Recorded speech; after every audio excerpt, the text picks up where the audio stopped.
प्रिय बंधुओं नमस्कार। शाश्वत सनातन संस्कृत में आप सभी का बहुत बहुत स्वागत है।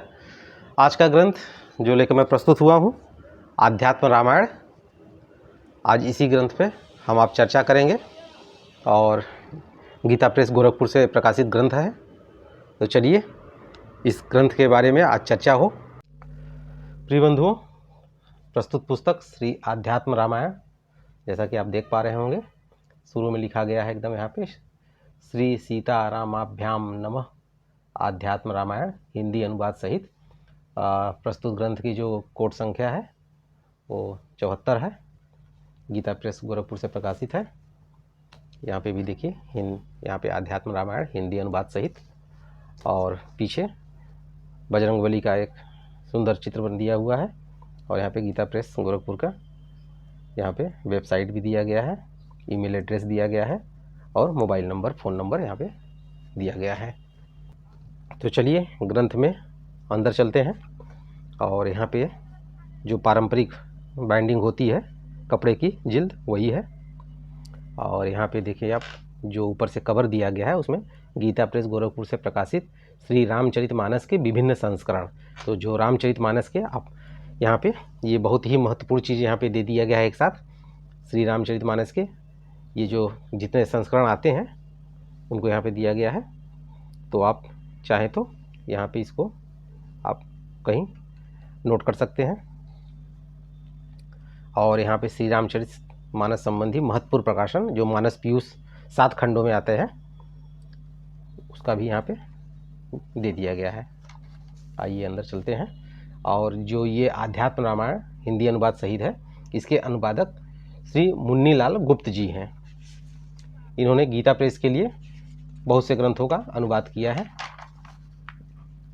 संवत 2080 का 53वां पुनर्मुद्रण है और जो अभी तक कुल मुद्रण हुआ है वो 3,32,250 है। वर्तमान जो मूल्य है 150 रुपये मात्र इसका वर्तमान मूल्य है। तो आइए निवेदन में देख लेते हैं। मैं सिर्फ प्रमुख बातें आपको बताऊंगा, ऐसे तो 2 पृष्ठों में है, लेकिन जो प्रमुख चीज़ें हैं वो आप आइए जानते हैं। तो प्रमुख चीज़ यहाँ से आती है कि ये जो आध्यात्म रामायण है, श्रीमद् आध्यात्म रामायण कोई नवीन ग्रंथ नहीं है जिसके विषय में कुछ विशेष कहने की आवश्यकता हो। यह परम पवित्र गाथा साक्षात भगवान शंकर ने अपनी प्रेयसी आदिशक्ति श्री पार्वती जी को सुनाई है। यह आख्यान ब्रह्मांड पुराण के उत्तरखंड के अंतर्गत माना जाता है, अतः इसके रचयिता महामुनि व्यास जी ही हैं। इसमें परम रसायन रामचरित का वर्णन करते करते पद पद पर प्रसंग उठाकर भक्ति, ज्ञान, उपासना, नीति और सदाचार संबंधी दिव्य उपदेश दिए गए हैं। विविध विषयों का विवरण रहने पर भी इसमें प्रधानता आध्यात्म तत्व के विवेचन की ही है, इसलिए यह आध्यात्म रामायण कहलाता है। उपदेश भाग के सिवा इसका कथा भाग भी कुछ कम महत्वपूर्ण नहीं है। भगवान श्री राम मूर्तिमान आध्यात्म तत्व हैं। उनके परम पावन चरित्र की महिमा का कहाँ तक वर्णन किया जाए।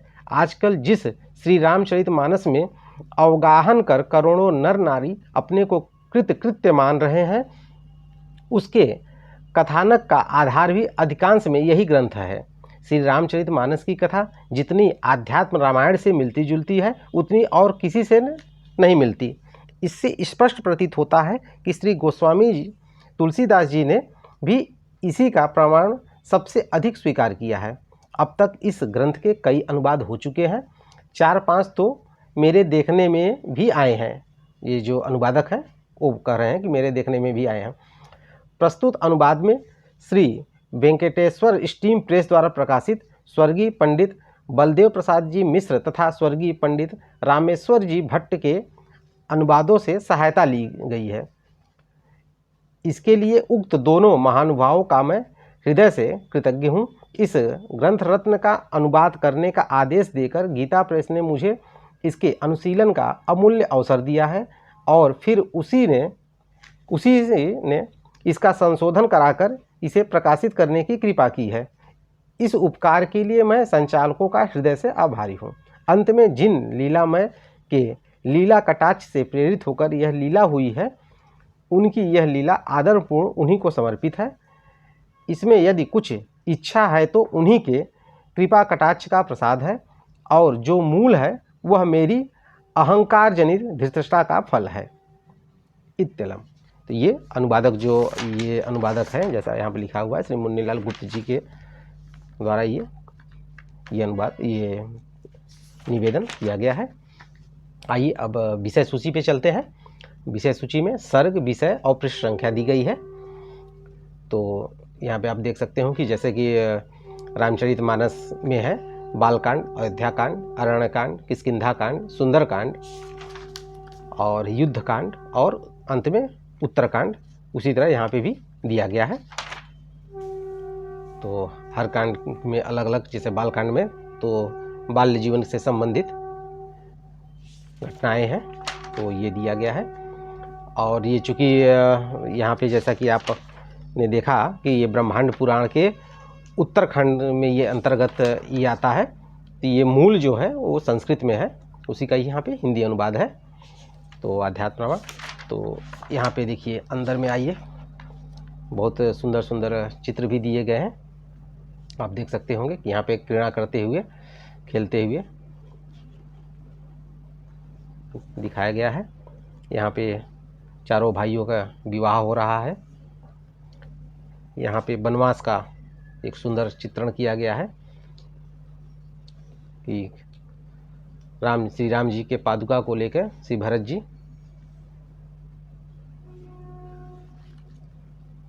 फिर जटायु की स्थिति यहाँ पे है। यहाँ पे हनुमान जी की प्रार्थना है। यहाँ पे भूधराकार हनुमान जी का भयंकर रूप यहाँ पे दर्शाया गया है। यहाँ पे भगवान श्री राम का राज्याभिषेक जब अयोध्या वन से लौट आते हैं तब का ये दृश्य दर्शाया गया है। और श्री राम दरबार जी की झांकी, जो कि हर घर में ये रहता है। तो आइए पृष्ठों की बात कर लिया जाए।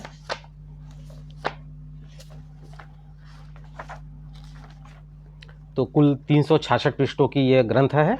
और ग्रंथ में अंत में श्री जानकी जीवनाष्टकम ये स्त्रोत दिया गया है। और यहाँ पे गीता प्रेस गोरखपुर से प्रकाशित पुराण साहित्य, तो गीता प्रेस गोरखपुर से जो पुराण साहित्य जो भी है प्रकाशित होते हैं, उनका कोड संख्या और उनके बारे में दिया गया है।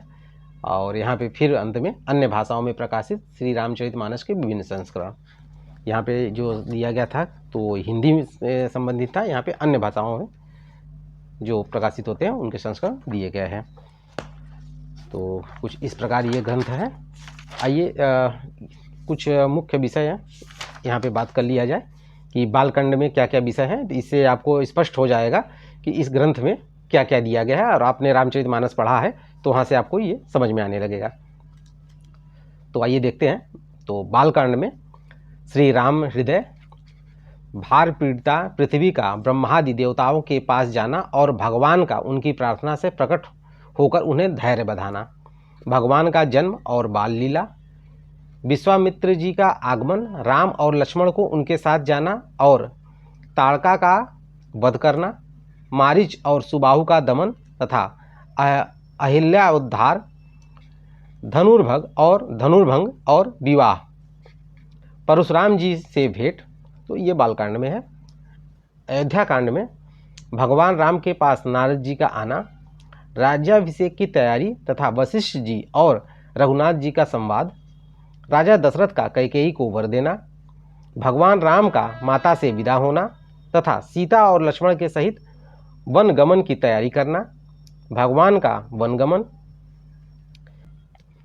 गंगोत्तरण तथा भरद्वाज और वाल्मीकि जी से भेंट, सुमंत्र का प्रत्यागमन, राजा दशरथ का स्वर्गवास तथा भरत जी का ननिहाल से आना और वशिष्ठ जी के आदेश से पिता का अंत्येष्टि संस्कार करना, भरत जी का वन को प्रस्थान, मार्ग में गुह और भरद्वाज जी से भेंट तथा चित्रकूट दर्शन, भगवान राम और भरत का मिलन, भरत जी का अयोध्यापुरी को लौटना और श्री रामचंद्र जी का अत्रि मुनि के आश्रम पर जाना, ये अयोध्याकांड के अंतर्गत है। अरण्यकांड के अंतर्गत ये 10 विषय दिए गए हैं।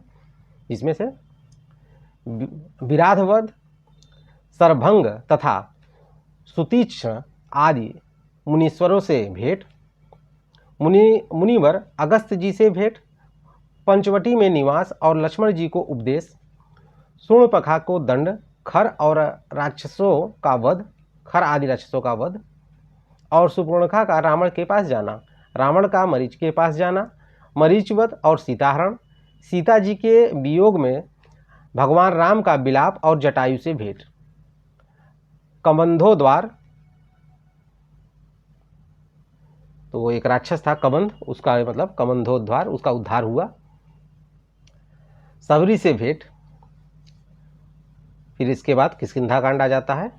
इसके अंतर्गत प्रमुख 9 यहाँ पे विषय दिए गए हैं। सुग्रीव से भेंट, वाली का वध और भगवान के साथ उसका संभाषण, तारा का विलाप, श्री रामचंद्र जी का उसे समझाना तथा सुग्रीव का राजपद प्राप्त करना, भगवान राम का लक्ष्मण जी से क्रिया योग का वर्णन करना, भगवान राम का शोक और लक्ष्मण जी का किष्किंधापुरी में जाना, सीता जी की खोज, वानरों का गुह्य प्रवेश और स्वयं प्रभा चरित्र, वानरों का प्रायोपवेशन और संपाति से भेंट, संपाति की आत्मकथा और समुद्रोल्लंघन की मंत्रणा। इतना किष्किंधा कांड के अंतर्गत आया। और अब सुंदरकांड, इससे सभी लोग परिचित होंगे इस कांड से। तो आइए इस कांड के अंतर्गत देखते हैं। हनुमान जी का समुद्रोल्लंघन और लंका प्रवेश, हनुमान जी का वाटिका में जाना तथा रावण का सीता जी को भय दिखाना, जानकी जी से भेंट, वाटिका विध्वंस और ब्रह्म पास बंधन, हनुमान जी और रावण का संवाद तथा लंका दहन, हनुमान जी का सीता जी से विदा होना और श्री रामचंद्र जी को उनका संदेश सुनाना। इसके बाद युद्धकांड, वानर सेना का प्रस्थान, रावण द्वारा विभीषण का तिरस्कार, विभीषण की शरणागति, समुद्र निग्रह तथा सेतु बंधन का आरंभ, समुद्र तरण, लंका निरीक्षण तथा रावण सुख संवाद, सुख का पूर्व चरित्र, माल्यवान का रावण को समझाना तथा वानर राक्षस संग्राम, लक्ष्मण मूर्छा, राम रावण संग्राम, हनुमान जी का औषध लेने जाना और रावण कालनेमी संवाद, कालनेमी का कपट, हनुमान जी द्वारा उसका वध, लक्ष्मण जी का सचेत होना और रावण का कुंभकर्ण को जगाना, कुंभकर्ण वध, मेघनाथ वध, रावण का यज्ञ विध्वंस तथा उसका मंदोदरी को समझाना, राम रावण संग्राम और रावण का वध, विभीषण का राज्याभिषेक और सीता जी की अग्नि परीक्षा, देवताओं को भगवान राम की स्तुति करना, सीता जी सहित अग्निदेव का प्रकट होना, अयोध्या के लिए प्रस्थान, अयोध्या यात्रा, भरद्वाज मुनि का आतिथ्य तथा भरत मिलाप, श्री राम राज्याभिषेक, वानरों की विदा तथा ग्रंथ प्रशंसा। फिर जो अंतिम कांड है उत्तरकांड, भगवान राम के यहाँ अगस्त आदि मुनीश्वरों का आना और रावण आदि राक्षसों का पूर्व चरित्र सुनाना, राक्षसों के राज्य स्थापना का विवरण, वाली और सुग्रीव का पूर्व चरित्र तथा रावण सनत कुमार संवाद, राम राज्य का वर्णन तथा सीता वनवास, राम गीता, लवणवध, भगवान राम के यज्ञ में कुश लव के सहित महर्षि वाल्मीकि का पधारना और कुश को परमार्थोपदेश करना, भगवान राम के यज्ञ में कुश और लव का गान, सीता जी का पृथ्वी प्रवेश, रामचंद्र जी का माता को उपदेश, काल का आगमन, लक्ष्मण जी का परित्याग और उनका स्वर्ग गमन, महाप्रयाण। इस तरह से 360 पृष्ठों के ये ग्रंथ पूर्ण होता है। तो बहुत ही सुंदर ग्रंथ है। रामचरितमानस के सदृश से ही सारी कथाएं हैं। तो थोड़ा सी भिन्नता कहीं कहीं आपको दिखेंगी, तो आप जब इसका पाठन करेंगे, मनन करेंगे, तो आपको वो समझ में आएगा। तो बताइएगा ये चलचित्र कैसे बन पड़ा है, और इस ग्रंथ के बारे में कुछ जिज्ञासा हो तो कृपया बताइए। इसी के साथ इस चलचित्र को विराम दे देते हैं। अगले चलचित्र में फिर एक नवीन ग्रंथ के साथ आप सबके समक्ष प्रस्तुत होऊंगा। तब तक के लिए आप सभी का बहुत बहुत धन्यवाद।